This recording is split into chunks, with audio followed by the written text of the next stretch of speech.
Paul, 3D printing is a rapidly growing industry. I wanted to get your perspective because you've just invested in a HP 3D printer. So what are your thoughts on this as an industry?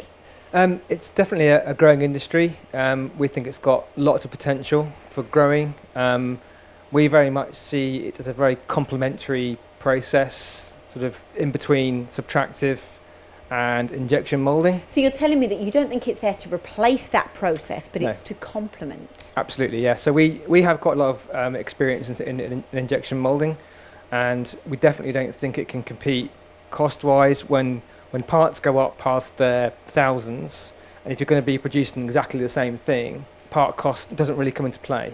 So what you're telling me is what you feel is a certain niche of an area in terms of part quantity, part versatility.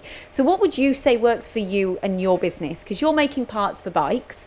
So what quantities are you working on and how flexible are machines like this? If we wanted to bring out a product and trial it on the market and see how it goes, then we've done that a few times. So you can have very low risk financially and low risk product-wise. So there's no tooling going down. You can produce a prototype or a short run of parts, get them into consumers' hands, get them going, get some feedback, change the iteration, and throughout the parts life cycle you can make small changes along the way, which is not something that you can easily do with injection moulding. Every time you want to make an iteration or a change, you're having to spend a lot of money putting a new tool down. That's not only time, but it's money as well. And would you say that you've proven out that process already so far? Yeah, I think we follow that process with all our products.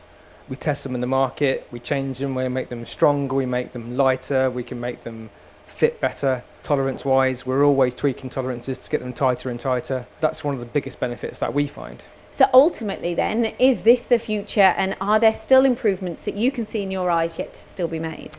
It is the future, and it's improving all the time. Machines will get faster, they will get more accurate, more materials will come out, and there'll be more choice within all those machines and materials. It's evolving.